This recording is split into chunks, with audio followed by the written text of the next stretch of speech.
Alhamdulillah.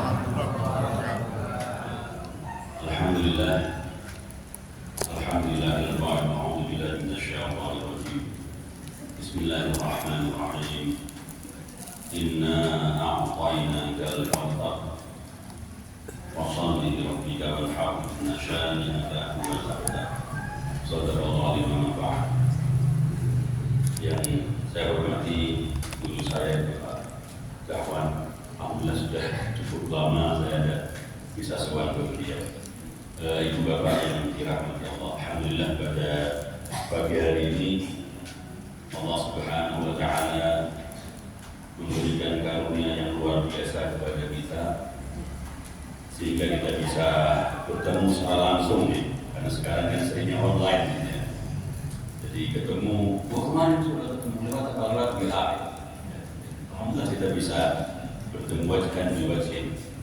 Dan juga saya bersyukur sekali karena jadi saya itu kemarin kan masuk ya antara anak saya ya ke toko minimarket itu. Saya lihat biasa kayak ibu ada diskon gitu kan. Saya tuh lihat ada kacang almond kok murah banget gitu. Langsung saya beli, sampai ke rumah saya makan, langsung saya habiskan sore hari itu.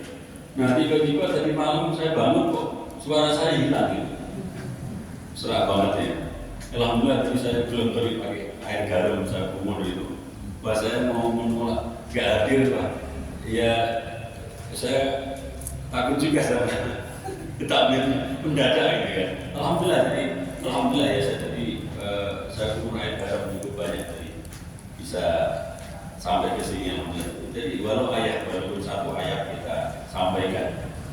Jadi inti daripada apa yang tadi saya sampaikan dalam Al-Quran surah Al-Kautsar, yang mana Allah Subhanahu wa taala mengingatkan kita demikian banyak kenikmatan yang Allah sudah berikan kepada kita.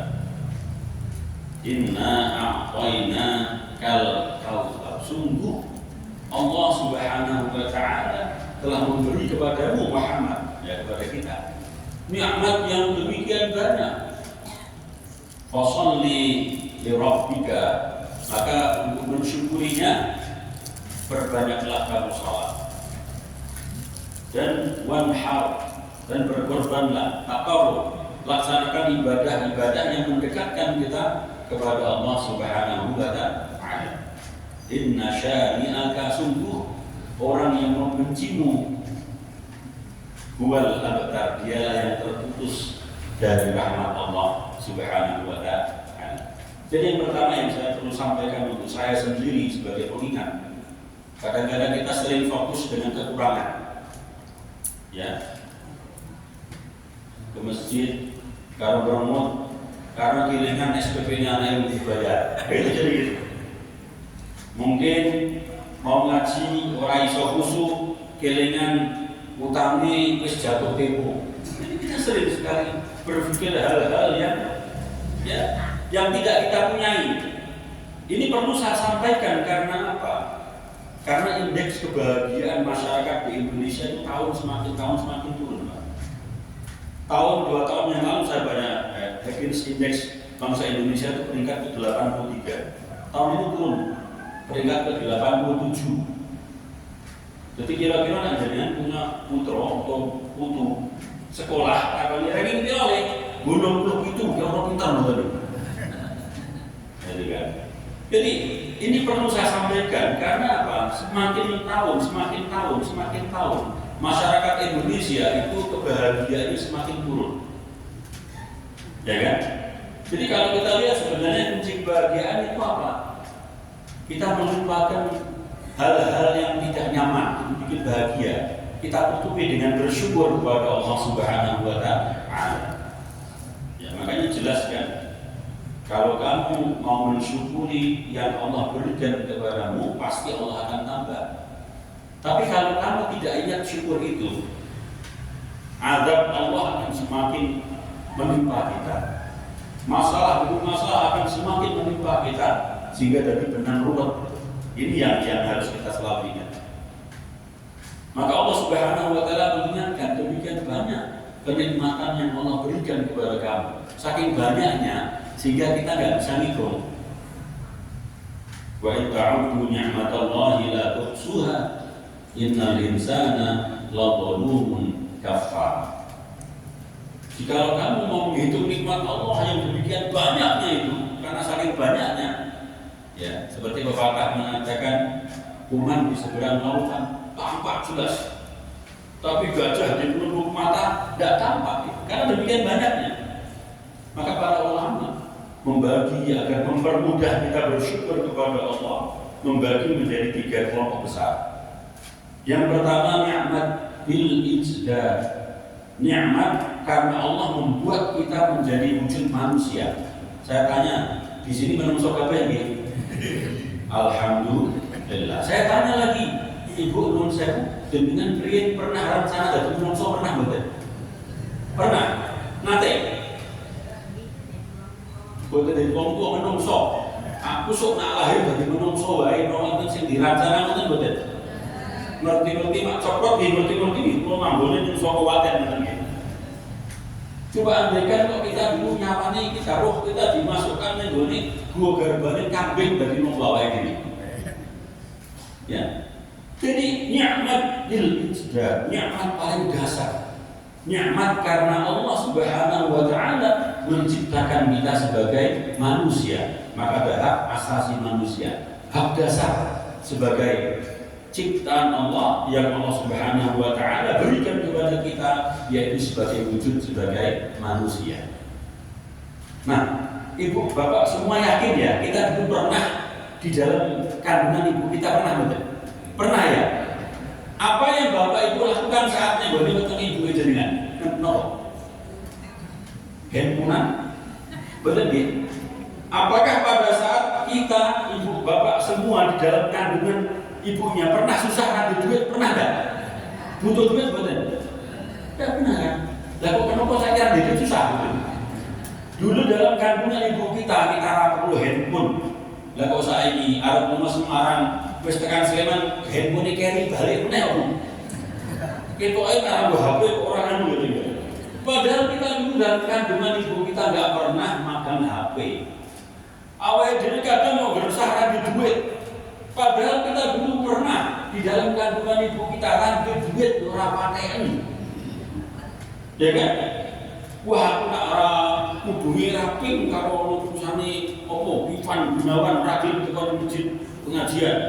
Kita dulu dalam kandungan ibu kita tidak pakai apa-apa. Nah, pertanyaan saya ketiga, kok ibu percaya? Padahal orang kilingan gitu. Tapi yakin nggak kalau kita semua dulu dalam kandungan ibu kita? Yakin boleh? Ya itulah kita juga harus yakin setelah kehidupan ini akan ada kehidupan lagi yang lebih panjang. Ya, nanti mungkin saya akan sedikit bicara tentang masa depan, tentang nanti dia memaksa. Oh sebentar, di pengalaman baik, cek kan suatu rokok, wis tahu kok, dia tahu kita. Yang sudah pernah saja kita lupa kok. Kita semua sudah pernah dalam kandungan itu aja lupa apa yang kita lakukan dalam kandungan ibu kita. Makanya itu ilmu. Kita perlu belajar agar kita tahu masa lalu kita seperti apa dan masa depan kita seperti apa. Kembali ilmu sudah termasuk manusia itu adalah mahalul khata' wan nisyan. Manusia itu tempatnya lupa dan tempatnya salah. Maka lupa yang terbaik tadi apa? Melupakan hal-hal yang membuat kita susah, itu yang bikin kita bahagia. Melupakan hal-hal yang tidak kita nyaman, itulah yang membuat kita bahagia. Ya kan? Coba nak awal demi kiringan utang terus bahagia kira-kira. Iso tuh, ya kan? Kita hal-hal yang kemarin tidak nyaman, kita ujian nggak lulus, diingat-ingat terus, nggak akan bahagia kita. Hidup harus selalu berputar. Jadi manusia itu tempatnya orang yang lupa dan tempatnya salah. Wa khairul khata'a taubah. Dan sebaik-baik orang yang salah adalah orang yang mau bertobat kepada Allah Subhanahu wa ta'ala. Allah Subhanahu wa ta'ala sangat senang menerima taubat hambanya, menerima taubatnya kita, lebih senang daripada seseorang yang pergi musafir, yang pergi di jualan yang entah berantah. Tiba-tiba kehilangan dompetnya, kehilangan barangnya. Ya, ibarat kata kita mau pergi mungkin kemana, ke jauh, tempat jauh, ke Surabaya naik motor. Karena saking keselnya, ya, kemarin pulang dari luar kota, belum sempat istirahat baik, numpak motor biut-biut di tengah jalan, mau pos rondo ibarat kata. Ya, mampir setelah ngantuk banget deh. Ya kan? Kemudian ketiduran. Pada saat bangun, motornya hilang. Kira-kira susah betul. Susah ya? Jadi diibaratkan ada seorang musafir yang di padang pasir, di tengah gunung. Dia kehilangan bekalnya, betapa susahnya orang tersebut. Saking susahnya sampai keturun, kesel ya. Tiba-tiba pada saat bangun, dia dapatkan lagi motornya itu ada di depan dia, diantar pos kampling, lalu diantar oleh keamanan. Dia senang buat itu. Senang buat itu. Allah Subhanahu wa Ta'ala lebih senang daripada itu pada saat menerima taubat hambanya yang bersalah. Maka perlu kita banyak istighfar kepada Gusti Allah. Sama-sama dengan saya. Bismillahirrahmanirrahim. Astaghfirullahaladzim. Astaghfirullahaladzim. Astaghfirullahaladzim. Alladzi la ilaha illa huwal hayyul qayyum wa atubu ilaihi. Minimal kalau Gusti Kanjeng Nabi ping 70. Astaghfirullah wa atubu ilaihi. Syukur-syukur kalau kita levelnya kita itu sedino usah bahkan 1000 kali istighfar. Caranya di kali jalan-jalan, saya sudah praktekkan astagfirullahaladzim wa atubu ilaihi kira-kira 1,6 detik. Astagfirullah wa atubu ilaihi, astagfirullah wa atubu ilaihi, astagfirullah wa atubu ilaihi. Itu melaku nggak sampai 23 menit, itu sudah sekitar 1000-an. Astagfirullah wa atubu ilaihi, astagfirullah wa atubu ilaihi, astagfirullah wa atubu ilaihi. Kenapa saya katakan sambil jalan? Karena di dunia ini dalam 10 tahun terakhir orang paling males jalan kaki wong Indonesia ranking 1. Ini 10 tahun. Dalam 10 tahun terakhir wong sing paling males jalan kaki sedunia di wong Indonesia. Ya, arep ning gone warung arep numpak motor. Saya juga sama. Nah, kemudian rumah istri saya itu kan panjang itu. Hampir tiap saat itu ada bel apa itu, Shopee apa bel. Kebetulan rumah saya ini panjang, rumah istri saya panjang 140 meter panjangnya. Lah kadang-kadang itu tukang posnya itu nggak sabar gitu. Maka akhirnya naik motor saya. Di rumah ini pak motor. Saking malesnya gitu. Ya, kita punya handphone kan bisa dicek. Saya berapa ada HP dan tapi kita bisa cek. Handphone ini kita banget di sana. Ya, kita bisa cek harian kita itu jalan kaki berapa. Namanya Indonesia, ya handphone itu nanti dicarikan. Itu udah rencana olahraga saja paling 6.000 langkah.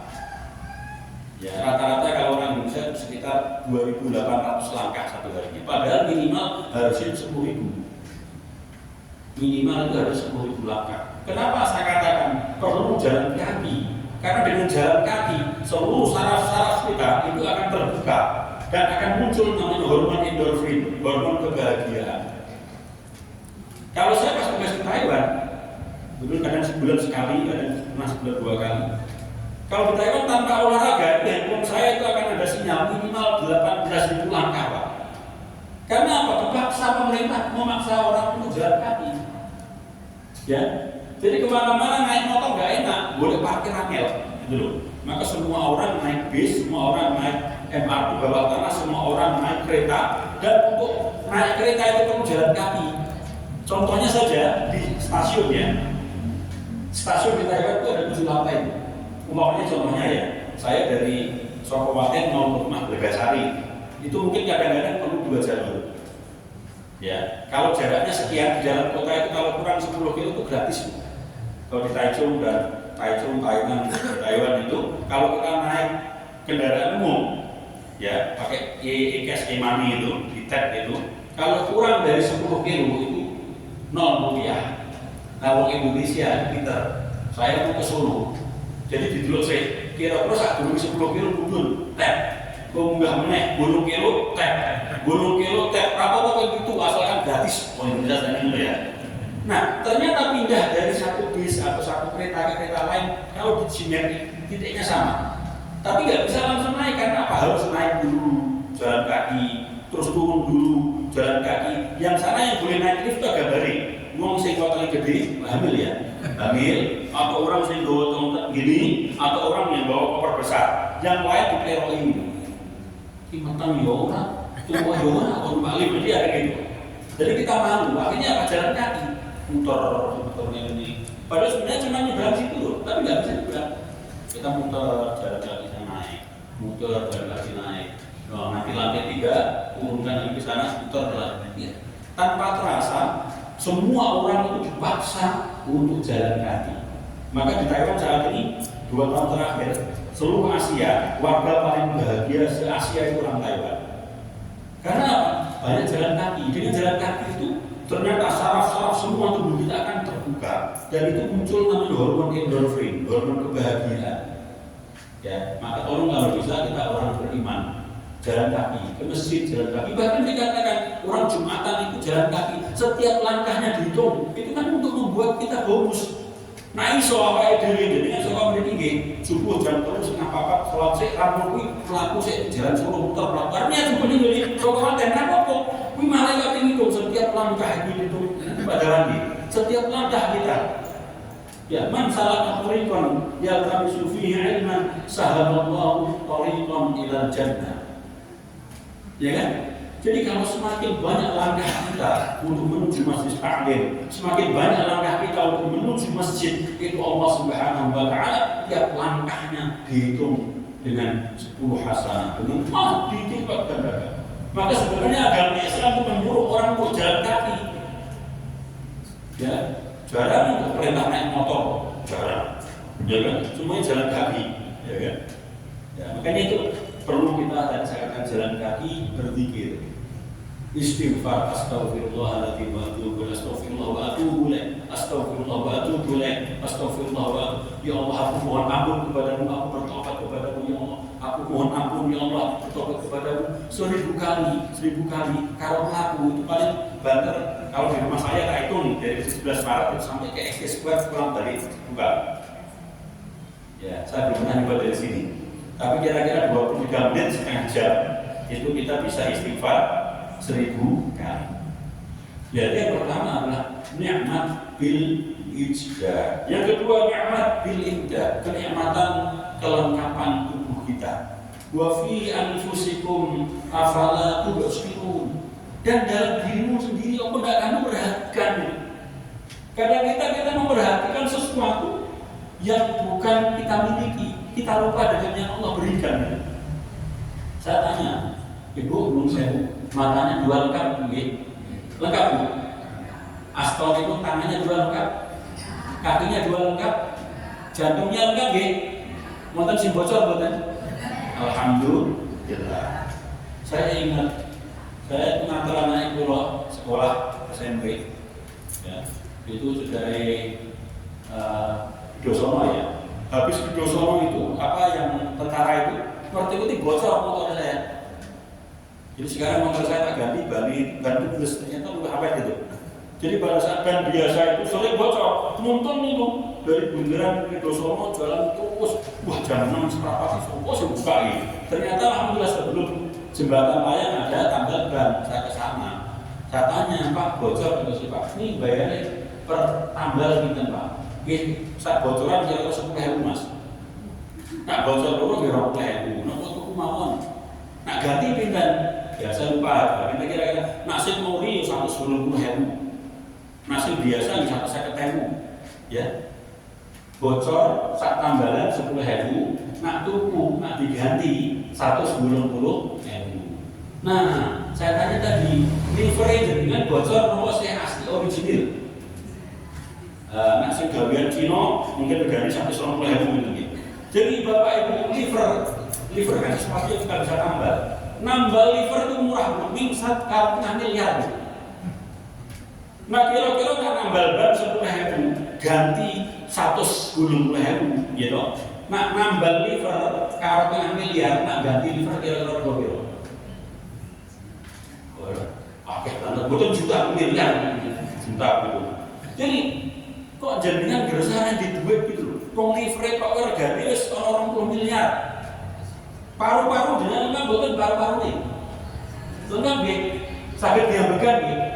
Coba ambekan sih nafas keluarkan. Itu juga untuk kebahagiaan juga. Ada ahli-ahli gitu kan. Tarik nafas, keluarkan. Tarik nafas, tahan dulu, keluarkan. Itu juga untuk kebahagiaan.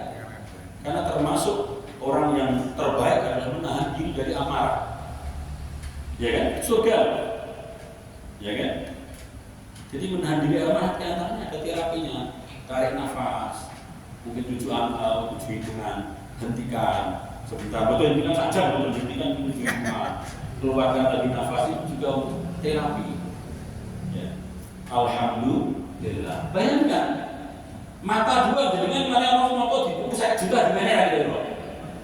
Lalu bersama di duit loh maupun mata kita masih utuh, ya, tangan kita masih utuh. Ya, ini masih utuh juga, alhamdulillah. Jadi ini yang perlu kita selalu syukuri. Makanya bagaimana kita bayar pajak betul itu. Jadi bayar pajak betul. Ya makanya ada beberapa riwayat kalau kita untuk bersedekah terhadap sendi-sendi itu kita laksanakan sholat duha minimal 2 rakaat, terbaik 4 rakaat, atau silakan monggo. Duha itu adalah untuk membayar upeti, membayar pajak, membayar zakat dari apa sendi-sendi kita. Jadi sendi-sendi kita, alhamdulillah jari-jari kita utuh, tangan kita utuh. Itu nikmat bil imdad. Dan nikmat yang paling mahal, nikmat bil irsyad.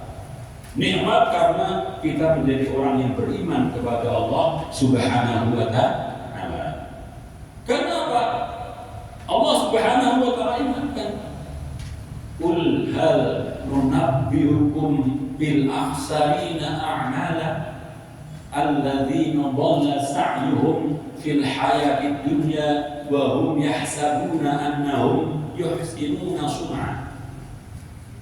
Hai Muhammad, maukah kamu aku tunjukkan orang yang paling rugi, orang yang paling bangkrut, orang yang paling menyesal nanti?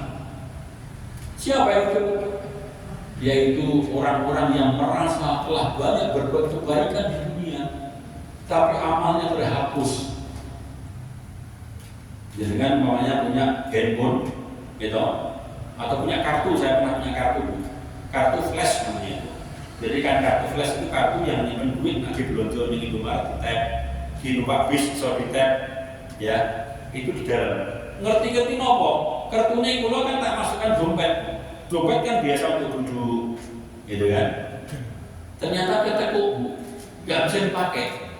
Padahal dalamnya pernah isinya 2 juta, kurang ada apa-apa nih, hangus. Sama juga sama.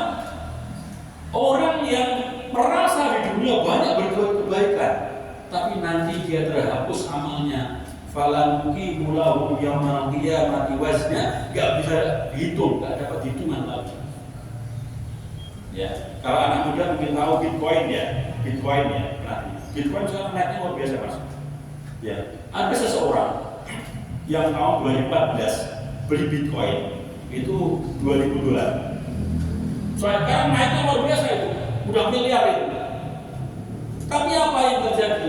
Karena Bitcoin, ibu nggak usah dengarkan dulu Bitcoin anak muda. Itu nih disimpan di komputer, orang lari pas berhenti mas. Jadi duit miliaran itu hilang, seperti ATM tadi, tapi lari pas putih, pilih raiso. Lain siapa ini? Ulaika alladzina kafaru bi ayati rabbihim, yaitu orang yang tidak percaya dengan ayat Allah. Ya kan?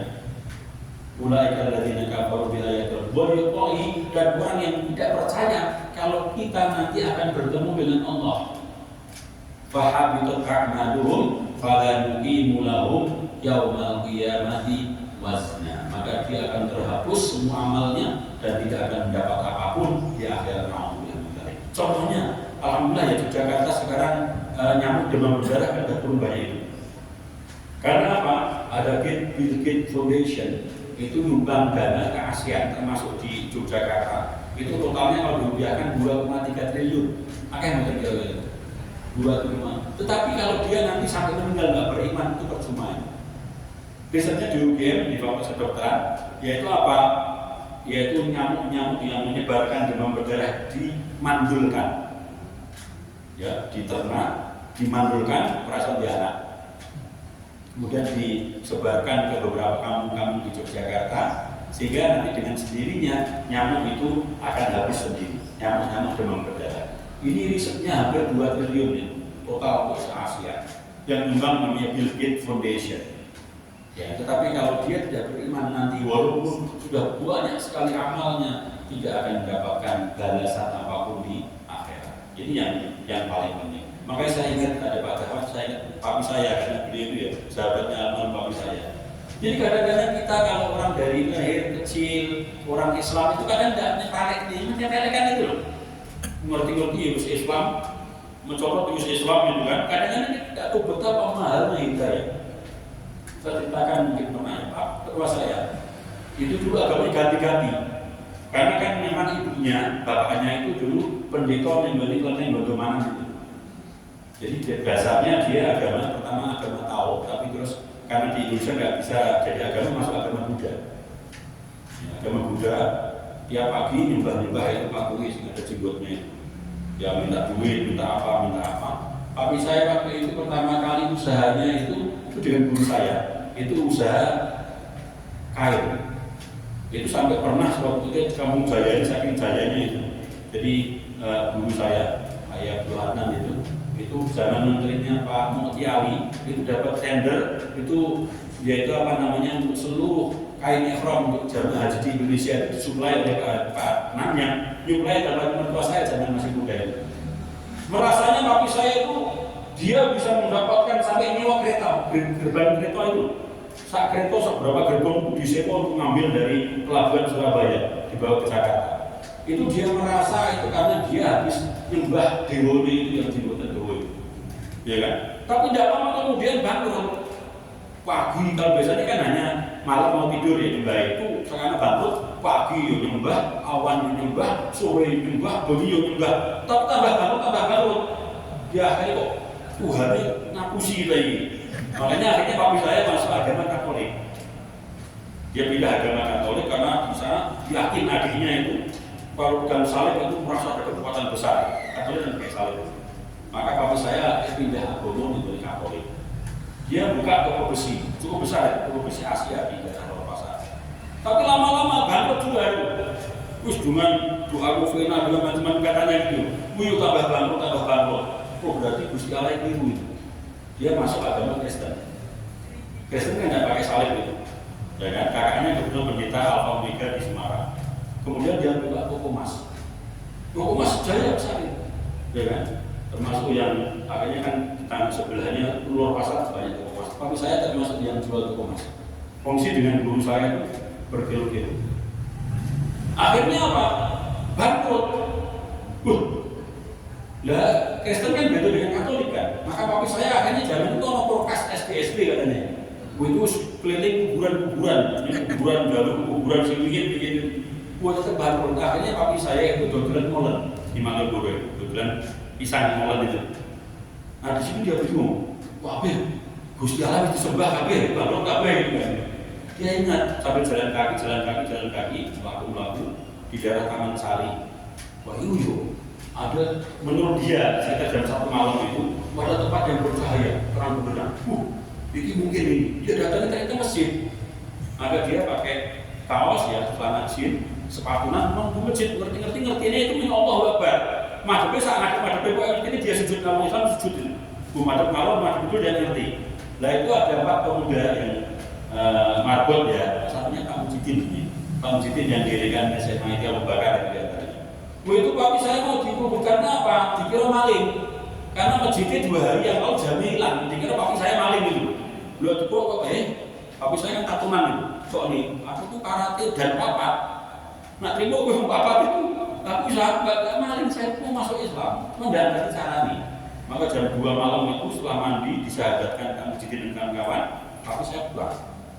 Kenapa dia papi saya sampai stres gitu? Karena sebulan sebelumnya dia di ultimatum, maaf ya, orang-orang China itu biasanya kan sewa rumah paling lama ya, 30 tahun nyewa. Jadi tokonya yang di luar pasar itu nyewa 30 tahun. Tapi ternyata yang punya itu meninggal dunia, mau dibagi waris. Maka papi saya, ya kan, itu kan mau dibagi waris, rumah harus dijual, nggak bisa dikontrak lagi. Karena Anda sudah tinggal lebih dari 10 tahun menjadi prioritas. Ya, regone waktu itu pasaran sekitar 600 juta, dihitung kalau potongan-potongan, pokoknya aku bikin 20 juta, tak lepas. Nah, dodolan malam dibandingnya piro gitu kan. Maka tadi begitu dia masuk Islam, terus pokoknya tujuan ke rumah itu tak tuku, ya kan? Terus dungo, terus yakin kalau Islam. Jadi terus kira nanti caranya dungo, pokoknya aku. Nah, sampai rumah nggak ada orang tahu kalau saya sudah masuk Islam. Nggak tidur semalam.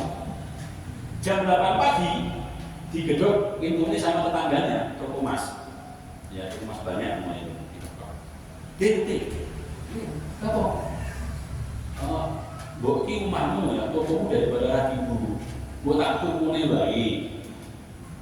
Dia orang kok masal cocok gitu kan. Regane piro? Tapi saya ngomong, saat seneng-seneng ngomong, nak gelem 550. Padahal ini cuma 80 juta itu. Tapi saya ngomong nak gelem 550 juta. Mbok 500 wae ora. Pak saya gede-gede regane 20 juta. Kok ditawar 500 juta. Orang pokoknya yang udah persekot 100 juta. Orang pokoknya ini ngomong bojomu 550 ya. Tapi saya juta ke komisi kulo. Karena bojone kan jalur komisi. Apa ndak kalau bapak di sini? Hah? Bapak bisa enggak? Karena bojone jalur komisi. Jadi bojone membayar 550 juta, sing 500 juta dari papi, sing 50 juta di komisi ini sing lanang. Bisa apa? Aku sebenarnya untuk 100 juta. Ibu-ibu ada pernah minta komisinya suaminya? Ya. Masya Allah, langsung sehari itu. Maka dia mengatakan, aku mlebu Islam orang sampai 6 jam. Wes berarti 400 juta. Betul.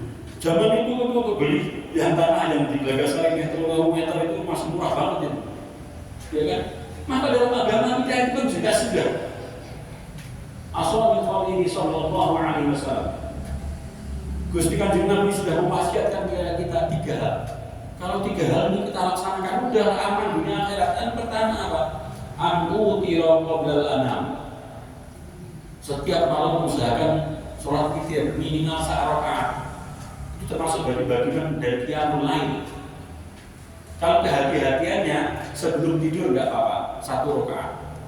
Sapa ngi wa minal laili fatahajjat bihi nafilatan lak asa ayyab'atsaka rabbuka maqaman mahmuda. Pasti orang yang selalu bertahajud termasuk qiyamul lail, termasuk witir sebelum tidur 1 rakaat saja, dijamin oleh Allah akan menjadi orang yang terhormat di dunia dan di akhirat.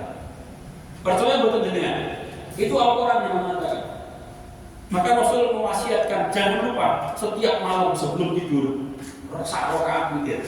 Nanti nggak usah dibahas nanti witir nanti apa, yang penting kalau Rasul mengatakan anku tiro qoblal anam, sebelum turu malam sholat witir 1 rakaat, dijamin sama Allah maqaman mahmuda, menjadi orang yang terhormat kedudukannya. Yang kedua, 2 rakaat duha, minimal sholat 2 rakaat duha. Monggo silakan. Waktunya ya antara begitu terbit matahari kurang lebih 5 sampai dengan sebelum matahari di tengah-tengah. Yang paling bagus ya sekitar kalau di sini mungkin jam 10. Kalau anak-anak nonton kira-kira kepanasan. Paling baik antara jam 9 dan 10. Minimal 2 rakaat duha. Jelas. Termasuk orang yang mendawamkan, termasuk orang yang selalu melaksanakan 2 rakaat duha, dijamin Allah tidak akan pernah fakir. Ya, yang ketiga, ya, wasaumu fi 3 ayyamin ala kulli syahrin, minimal puasa 3 rakaat, 3 dino setiap bulannya. Yaitu ayyamil bid tanggal 13, 14 dan 15. Silahkan kalau nggak bisa, silahkan ada Senin atau Kamis. Kalau nggak bisa lagi, silahkan bisa Daud. Ya, jadi mami saya itu Daud dan mami saya itu Akid. Mami saya misalnya sampai 70 ya padahal.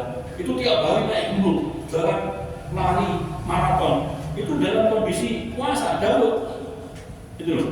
Jadi kalau udah terbiasa itu walaupun olahraga apapun tidak akan terasa berat. Tapi kalau nggak bisa, ya monggo silahkan. Karena Nabi Muhammad Sallallahu Alaihi Wasallam mencontohkan suatu ketika beliau dari masjid pagi-pagi datang ke rumah istrinya, hari ini ada bisa masak apa nih? Mau masak apa? Waduh, kok masak kok kata Nabi? Nggak ada apa-apa, beras entek, ya wis aku tak kosong. Jadi nggak ada masalah. Puasa hari apapun boleh. Yang dilarang adalah ada yang pertama yaumut tasyrik. Yang pertama adalah mungkin saya katakan 1 Syawal itu nggak boleh puasa. 10 Dzulhijjah tidak boleh puasa. 11 ya, 12, 13 tidak boleh puasa. Selain itu boleh puasa. Puasa apa? Silakan. Syukur-syukur bisa Ayyamul Bid, syukur-syukur bisa Senin dan Khamis, syukur-syukur bisa puasa Daud. Tidak perlu puasa menton, saya belum ketemu ini. Ini kenapa puasa? Mentonku satu kliwon, kita nggak ada gitu. Ini puasa aja, puasa aja, nggak usah puasa menton, puasa mutih atau saya nggak tahu dasarnya apa. Tapi kalau ada adalah puasa Senin Khamis, puasa Daud, ya, atau puasa saja, puasa sunnah saja. Ya. Kok umpamanya nonton bal kayak begini, nonton bal terus subuhan, ngantuk banget keturun, gak harus juga ngerti tangi jam 5 sore, puasa apa? Ya, gak apa-apa.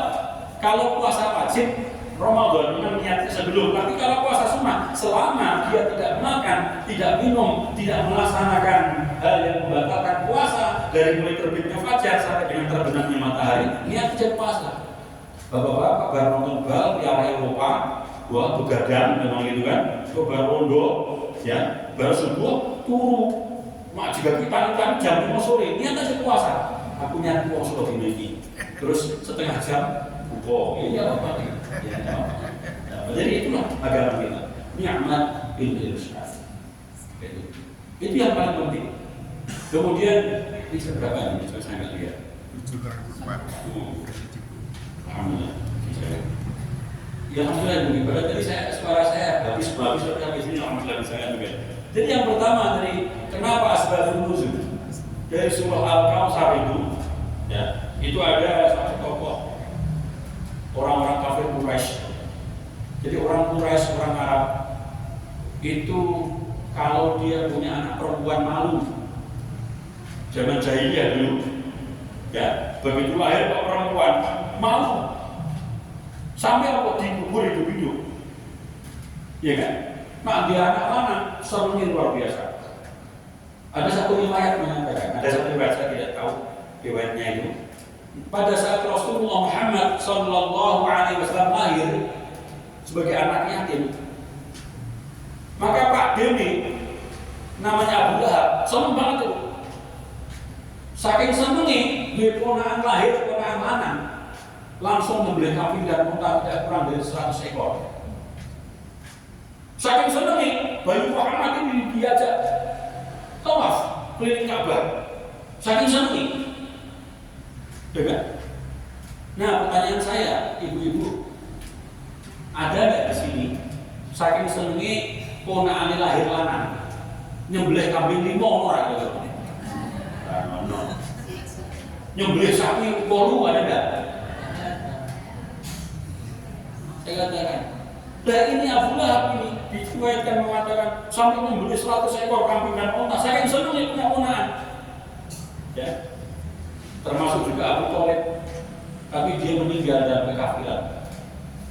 Betapa berharganya hidayah Allah sampai Nabi Muhammad Sallallahu Alaihi Wasallam diberikan innaka la tahdi man ahbabta walakinnallaha yahdi bihi man yasha. Maka kita harus syukuri nikmat Allah. Nah, dikatakan dalam surat Al-Kautsar itu adalah terbit karena apa? Nabi Muhammad punya anak laki-laki namanya Ibrahim. Senang kan? Tapi tidak lama saat bayi meninggal dunia. Betapa susahnya beliau Nabi kan? Wajar sebagai seorang manusia, anaknya meninggal, dia susah. Tapi ini ada Al-Ash bin Al-Walid, orang-orang kafir mengatakan, wis Muhammad tok nilai, kok suwe mati dewi. Nak mati dia terputus gitu, nasabnya, karena nggak ada anak lanang gitu, ya kan?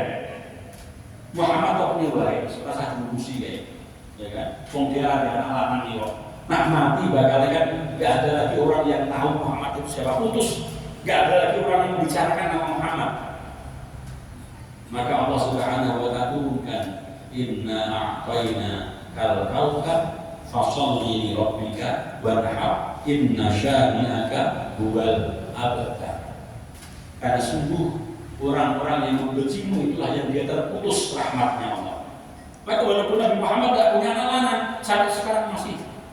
Bahkan kalau ibu-ibu ya ada namanya ChatGPT. Ya kalau ada handphone kita diinstal ChatGPT, ditanya sopo sak dunia dari Nabi Adam sampai akhir yang paling berhasil, yang paling berpengaruh akan dijawab ChatGPT Muhammad, Prophet Muhammad Sallallahu Alaihi Wasallam. Jadi sekarang teknologi itu semakin membukakan agama, membuka kebenaran. Dalam ChatGPT itu dikenal 300.000 kali lebih cerdas dari manusia. Handphone bisa semua. Diinstal ChatGPT. Sekarang generasi kelima. Ditanya apa bisa dijawab. Ya kan? Termasuk kalau ditanya ChatGPT, bisa nggak bikin Injil? Bisa. Ya kan? Ditanya Paulus itu malas Injil. Tapi kok dari Quran, bisa nggak yang buat satu? Nggak bisa. ChatGPT nanti nggak bisa. Lu kenapa kamu nggak bisa buat satu ayat Al-Quran? Karena Al-Quran itu unik dan itu wahyu dari Allah, dari Tuhan langsung. Setiap manusia nggak ada yang mampu membuat. Ya, makanya hidayah Allah ini demikian luar biasa. Kembali, ya kan? Kemudian Rasulullah Muhammad Sallallahu Alaihi Wasallam justru dengan turunnya Al-Kautsar ini beliau sangat gembira, sangat ceria banget itu. Ya Rasulullah, kenapa kamu bergembira sekali hari ini? Barusan Allah membocorkan bahwasanya nanti pada saat kita semua ya di padang mahsyar, yaumul hisab, yaumul mizan, semua orang dari mulai Adam, orang pertama sampai hari terakhir akan dikumpulkan. Ada riwayat mengatakan di sana nanti kita dihisab selama 70.000 tahun. 70.000 tahun nunggu hisab. Nek nyomi mahsyar gak ono sing dodol es krim, Bu. Gak ono sing dodol es teh. Ora ono sing dodol jus. Tapi di sana tersedia namanya Telaga Al-Kautsar.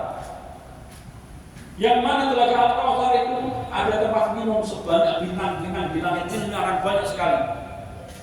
Siapa yang boleh minum Al-Kautsar? Sekali kita minum satu teguk di air di Telaga Al-Kautsar, kita tidak akan kehausan, tidak akan kelaparan selama 70.000 tahun sampai masuk surga nanti.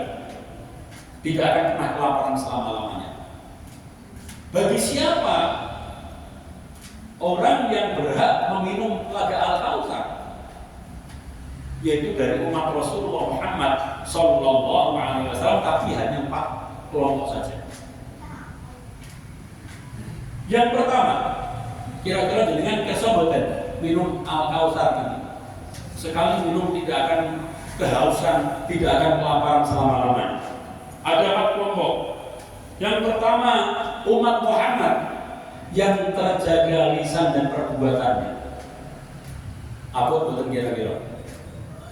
Gak pernah gawe dosa, gak pernah salah apa melenteng. Handphone saya sering dapat itu share, saya tanya, Bu, saya Bu, jadi tadi share apa? Betul ngertos Pak, gitu. Pokoknya kalau share mau. Oh juga Pak, share.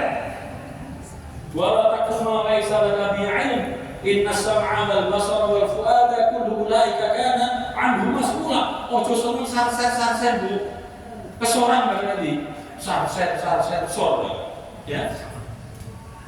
Ali bin Abi Thalib la taqul kullu ma ta'rifu bal ya'rif kullu ma taqul. Jangan kamu mudah share, jangan kamu mudah share itu.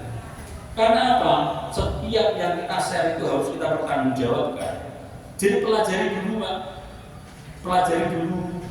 Kalau nggak tahu, tanyakan ke ahlinya, tanya ke Pak kawan, ya. Ini kok benar harus Pak Yai, Pak Ustadz. Tanya dulu. Baru setelah tahu betul, kita boleh share. Waktu share. Biar buku sampai ke lokasi yang moderate gitu. Wih, di dunia itu mau 500 share-sharean ini. Kata Wojo ini. Saya sampai akhirnya saya wah, PSBS. sampai segini nih, saya nggak baca semua ini. Dan aku tetap ngerti isinya apa, tapi tidak tak baca itu. Sampai saya bikin aplikasi itu. Karena pakai sarsen itu, saya ngetes berapa kali. Baru saya tak telepon itu, telepon saya udah nanti ini saya mau buat ngetos pak. Loh itu ngetos? Halo gratis ya, nanti gratis ya. Jadi saat ini di Indonesia 98% handphone isinya hoax. Ini yang bikin orang gak bahagia.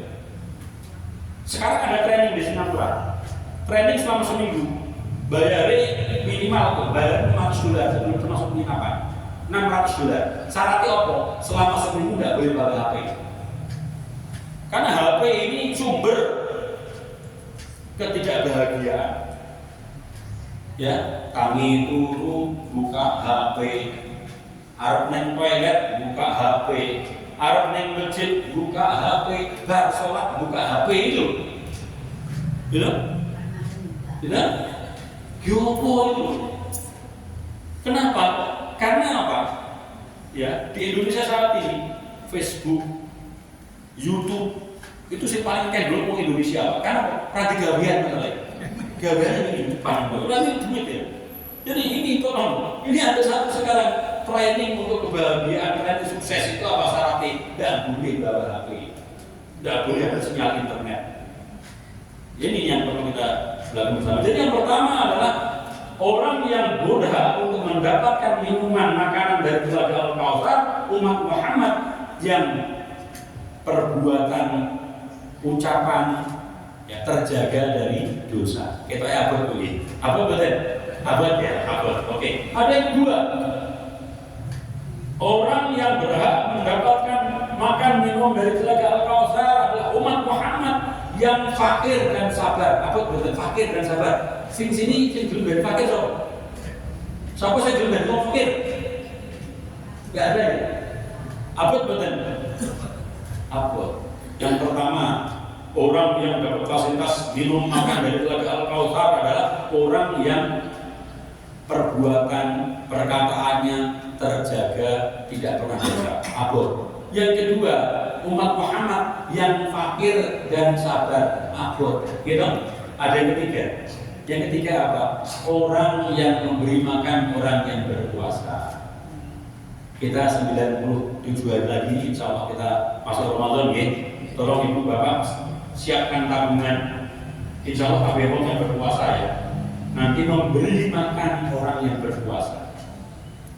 Itu termasuk golongan orang yang berhak mendapatkan makan minum dari telaga Al-Kautsar. Walaupun seteguk air, walaupun sebutir kurma. Ini yo coba terlawan ya. Tapi intinya memberi makan orang yang berpuasa itu termasuk golongan umat Muhammad yang nanti berhak untuk minum makan dari telaga Al-Kautsar. Insya Allah kita siapkan. Kemudian yang berikutnya orang yang selalu menjaga wudhu. Ini bagian gratis ini. Gratis ya. Jadi orang yang menjaga wudhu. Karena penting banget wudhu itu. Ya. Barang siapa orang yang berwudhu kemudian dia menyempurnakan wudhunya, maka Allah Subhanahu wa Ta'ala keluarkan dosa-dosanya dari tubuhnya sampai nanti keluar dari tetesan di bawah kuku kita ini. Ya, maka wudhu dengan berwudhu dengan sempurna itu akan menghapus dosa-dosa kita. Dan dalam riwayat lain, barang siapa mamin muslimin, barang siapa orang Islam berwudhu, disempurnakan wudhunya, kemudian dia sholat 2 rakaat, hatinya ingat kepada Allah, tindakannya persis seperti diajarkan Rasulullah, maka dia berhak mendapatkan rumah di surga. Jadi kalau ingin punya rumah di surga, ambil air wudhu, disempurnakan wudhunya, kemudian sholat sunnah 2 rakaat, hatinya ikhlas karena Allah, tindakannya ikhlas karena Allah, maka dia berhak mendapatkan rumah di surga, insya Allah. Yang terakhir baik penutup, ini mungkin yang paling gampangnya. Jadi yang paling penting itu adalah mendapat ampunan dari Allah, paling penting. Pertama mungkin yang perlu kita biasakan. Bapak Ibu di sini kalau sore pernah nyelir bukan? Pernah nyelir nih. Kalau kita nyelir bacalah La ilaha illallah wahdahu la syarika lah lahul mulku wa lahul hamdu wa huwa ala kulli syai'in qadir. Alhamdulillah wa subhanallah wa la ilaha illallah wallahu akbar wa la haula wa la quwwata illa billah. Allahumma ighfirli. Sapa wong sing turu tidur kemudian dia terbangun ketika tidur malam hari, dia membaca ayat ini, maka diampuni dosanya oleh Allah Subhanahu wa taala. Apa betul Bu? Dereng apa? Apa? Ya. Nah, saya sing apal-apal bae. Itu ada satu hadis dari ajaran sebagai penutup saya. Sapa wonge sing membaca qul huwallahu ahad sampai rampung, dibaca 50 kali setiap harinya, maka Allah Subhanahu wa taala akan ampuni dia dosanya selama 50 tahun.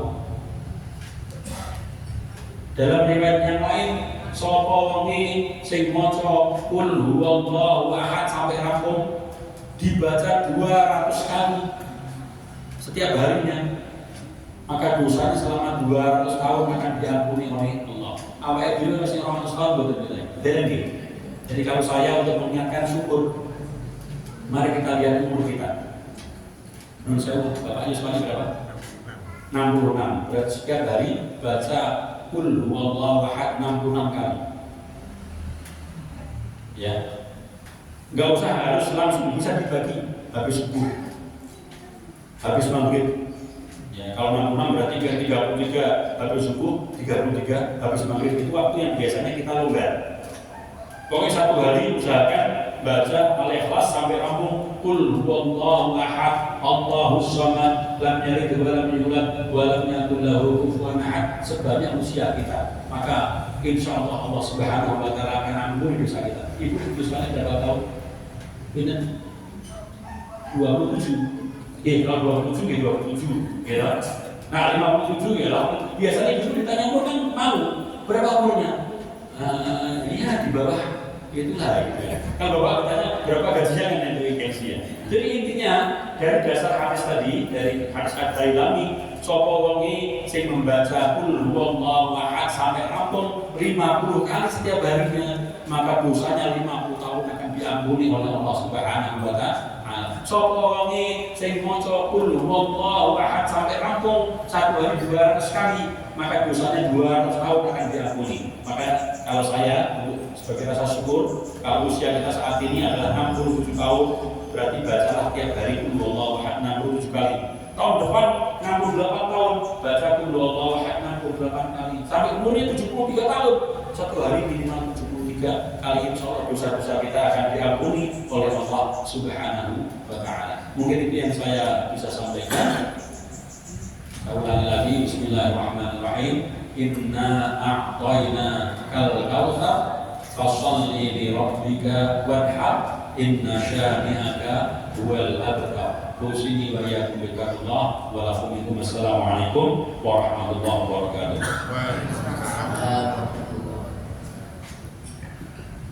Terima kasih kami sampaikan kepada Bapak Ustaz Arifis Bahmul yang telah menyampaikan ceramahnya pada pagi hari ini. Semoga semua yang beliau sampaikan dapat kita terapkan dalam kehidupan